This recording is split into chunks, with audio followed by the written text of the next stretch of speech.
وہ کون سی جگہ ہے جہاں اللہ موجود نہیں؟ کیا آپ جانتے ہیں حضرت علی رضی اللہ تعالیٰ عنہ سے پوچھا گیا اب تک کا سب سے مشکل سوال؟ یہودیوں نے حضرت علی رضی اللہ تعالیٰ عنہ سے پوچھا کہ بتائیے جہاں خدا نہیں ہے۔ بسم اللہ الرحمن الرحیم۔ ناظرین، اللہ تعالیٰ نے حضرت علی رضی اللہ تعالیٰ عنہ کو عقل و خرد کی اس قدر عرفہ و اعلیٰ صلاحیتوں سے نوازا تھا کہ جو مسائل دوسرے حضرات کے نزدیک پیچیدہ اور غیر حل شدہ سمجھے جاتے تھے، انہی مسائل کو وہ آسانی سے حل کر دیتے تھے۔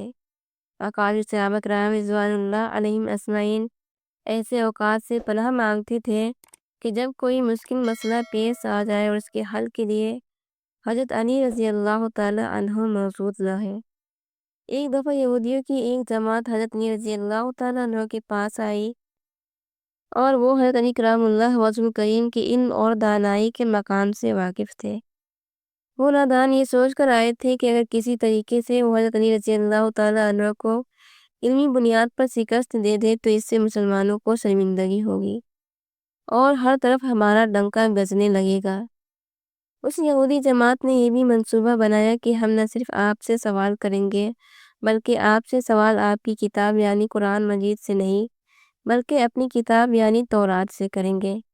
اس جماعت نے من ہی من میں یہ سوچ لیا تھا کہ اگر حضرت علی رضی اللہ تعالیٰ عنہ ہماری شرائط کو مطابق تورات سے جواب دینے پر راضی ہو بھی جاتے ہیں تو یہی ہماری جیت ہوگی، لیکن کیسے؟ ناظرین، یہودیوں کی اس جماعت سے ماننا کچھ یہ تھا کہ حضرت علی رضی اللہ تعالیٰ عنہ بہرحال حضرت محمد صلی اللہ علیہ وآلہ وسلم کے ماننے والے ہیں اور حضرت محمد صلی اللہ علیہ وآلہ وسلم پر قرآن پاک نازل ہوا سی، تو یہ بات ممکن نہیں کہ حضرت علی رضی اللہ تعالیٰ عنہ کسی صورت تورات کے سوالوں کا جواب تورات سے ہی دے سکے۔ ناظرین، یہودیوں کی اس جماعت کا سربراہ جس کا نام رسول زالود تھا، اس کی زیر قیادت یہ جماعت حضرت علی رضی اللہ تعالیٰ عنہ کے پاس آئی تھی۔ رسول زالود بولا، اے علی، ہم لوگوں نے آپ کی علم کا بہت چرچا سنا ہے۔ حضرت علی کرام اللہ وجہ الکریم مسکرا کر بولے، تو کیا اس بات کی تصدیق کرنے آئے ہو؟ رسول زالود بولا، ہم آپ سے چند سوالات کریں گے، آپ کو ان سوالوں کا جواب ہماری کتاب تورات سے دینا ہوگا، اور اگر آپ نے سب کے سامنے ہمارے سوالوں کے جواب دے دیے تو ہم آپ کو باب العلم مان لیں گے۔ حضرت علی کرام اللہ وجہ الکریم نے مسکرا کر جواب دیا، میں فی الحال اس بات سے بالکل غافل ہوں کہ تم لوگ کیا سوالات کرو گے اور تم کیا سوچ کے آئے ہو۔ اگر میں تمہارے سوالوں کے جواب دینے میں کامیاب ہو گیا تو کیا تم لوگ دین اسلام قبول کرو گے؟ یہودی اس بات پر آمادہ ہو گئے کہ اگر ان کے تمام سوالوں کے جواب انہیں تورات سے مل گئے تو وہ یہودی مذہب چھوڑ کر اسلام قبول کر لیں گے، اور یہ اس بات کی دلیل ہوگی کہ جن سے آپ نے علم سیکھا ہے وہ یقیناً اللہ کی طرف سے بھیجے گئے سچے نبی ہے۔ ناظرین، اب تمام معاملات طے پا چکے تھے اور پورا مجمع خاموش ہو کر بیٹھ چکا تھا۔ سوالوں کا سلسلہ شروع ہوا۔ یہودی عالم رسول زالود نے مجمع کی جانب دیکھا اور علم کے تکبر سے بھرپور لہجے میں سوال کیا، اے علی، یہ بتائیے کہ وہ کون سی چیز ہے جو خدا کے لیے نہیں ہے؟ یہودی یہ جانتے تھے کہ مسلمانوں کی کتاب میں درج ہے کہ ہر چیز اللہ کے لیے ہے، اور اس بات کا جواب حضرت علی رضی اللہ تعالیٰ عنہ کے لیے دینا ناممکن ہوگا۔ مجمع میں بیٹھے تمام افراد سوچ میں ڈوب گئے کہ کائنات میں کوئی ایسی چیز بھی ہے جو اللہ کے لیے نہ ہو۔ تب حضرت علی رضی اللہ تعالیٰ عنہ بغیر کسی توقف کے فرمایا کہ تم جاننا چاہتے ہو کہ وہ کون سی چیز ہے جو اللہ کے لیے نہیں ہے، تو اس کا جواب شرک ہے۔ اللہ ہر قسم کے شرک سے پاک ہے۔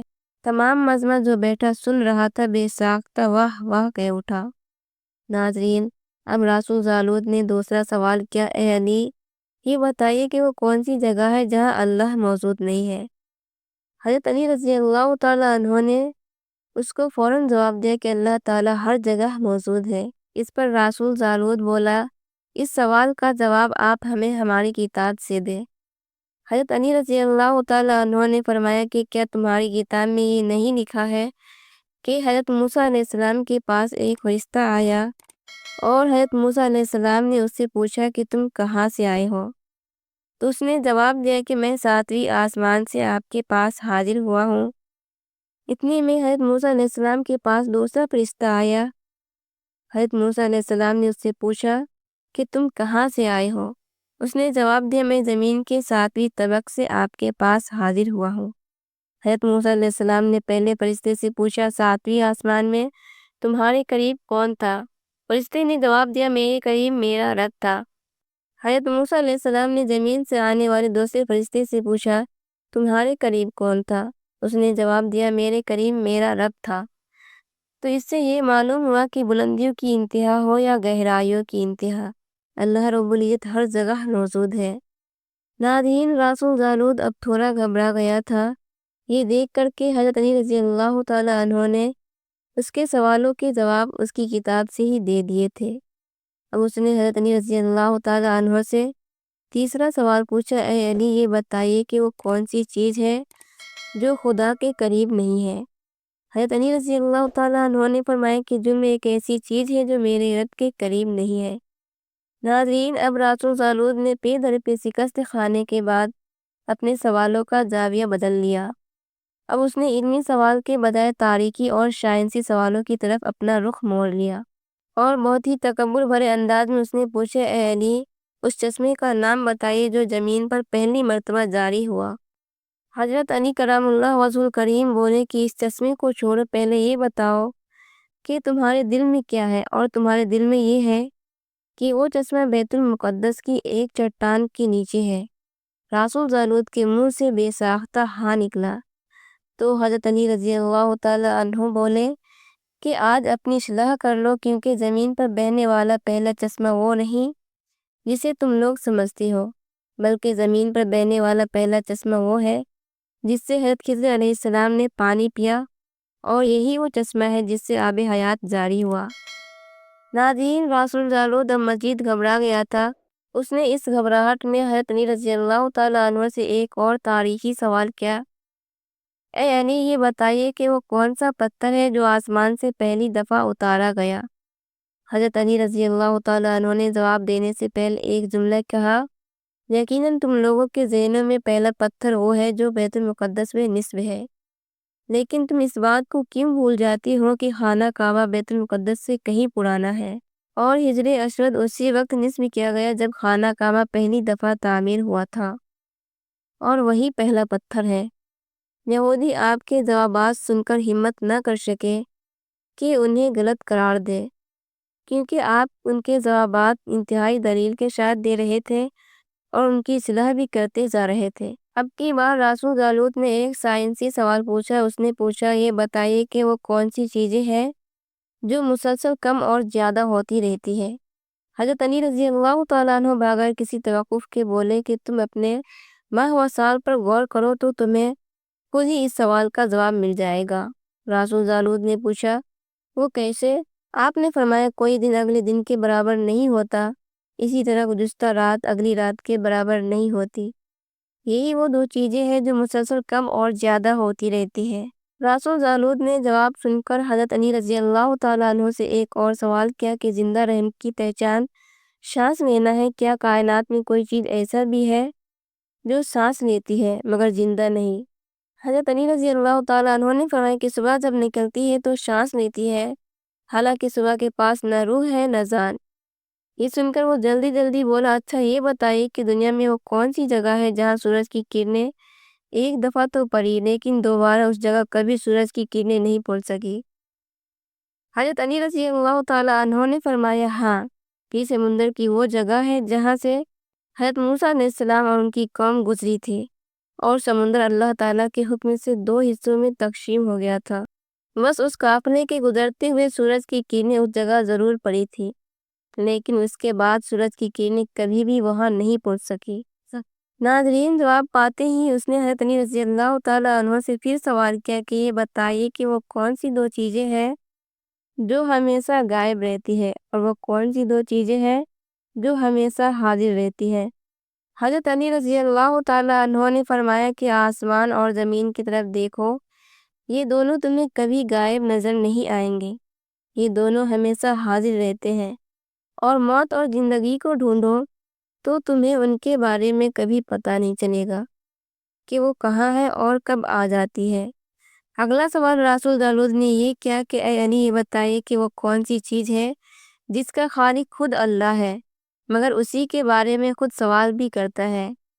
حضرت علی رضی اللہ تعالیٰ عنہ بولے حضرت موسیٰ علیہ السلام کی عصا کا خالق خود اللہ ہے، اور اس عصا کے بارے میں اس نے خود حضرت موسیٰ علیہ السلام سے سوال بھی کیا اور پوچھا کہ موسیٰ یہ آپ کے ہاتھ میں کیا ہے؟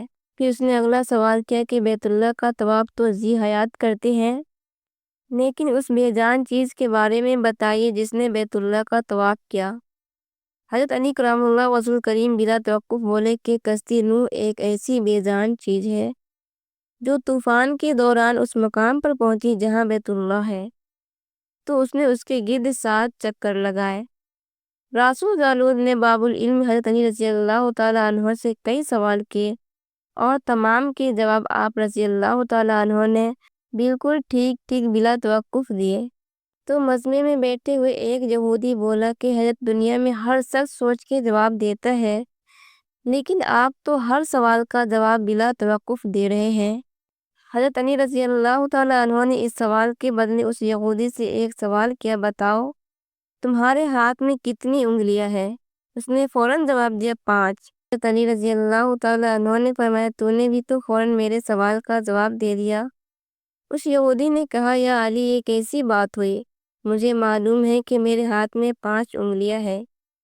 یہ سن کر حضرت علی رضی اللہ تعالیٰ عنہ نے مسکراتے ہوئے کہا مجھے بھی یہ سارے علم ایسے ہی معلوم ہے جیسے تجھے یہ معلوم ہے کہ تیرے ہاتھ میں 5 انگلیاں ہیں۔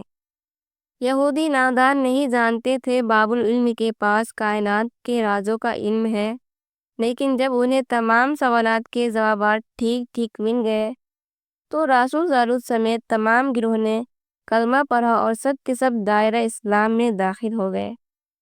ایک دفعہ ایک شخص نے وصیت کی کہ اس کے 17 اونٹ اس کے 3 بیٹوں میں اس طرح تقسیم کیے جائے کہ میرے بڑے بیٹے کو کل تعداد سے آدھے اونٹ ملے، منجلے کو کل اونٹوں کا تیسرا حصہ، جبکہ سب سے چھوٹے بیٹے کو کل تعداد کا 9واں حصہ ملے۔ اس شخص کے فوت ہو جانے کے بعد شہر بھر کے صاحبان دانش بیٹھ کر سوچتے رہے کہ وصیت کے مطابق اونٹوں کی تقسیم کیسے کی جائے۔ بہت سوچ بچار کے بعد بالآخر انہوں نے حضرت علی رضی اللہ تعالیٰ عنہ کے پاس جانے کا فیصلہ کیا۔ مسئلہ حضرت علی رضی اللہ تعالیٰ عنہ کے پاس پہنچا تو آپ نے فرمایا میں یہ تقسیم کر دوں گا۔ آپ رضی اللہ تعالیٰ عنہ نے ایک اونٹ اپنی طرف سے کل تعداد میں مستعین ملایا، اب کل اونٹ 18 ہو گئے۔ پھر آپ رضی اللہ تعالیٰ عنہ نے یوں تقسیم فرمائی کہ جیسے کل اونٹ 18 ہوئے تو پہلے بیٹے کو کل اونٹوں کا آدھا حصہ 9 اونٹ دیے، اور درمیانے بیٹے کو 1/3 6 اونٹ دیے، اور تیسرے کو 9واں حصہ 2 اونٹ دیے۔ اس طرح کل اونٹ تقسیم شدہ 17 ہوئے۔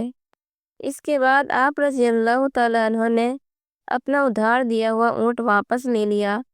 اللہ پاک ہمیں بہتر عمل کرنے کی توفیق عطا فرمائے اور ہمیں نیکوکاروں میں شامل کرے، آمین۔ ناظرین کمنٹ باکس میں اللہ تعالیٰ کے 99 ناموں میں سے ایک نام ضرور ٹائپ کریں۔ جزاک اللہ۔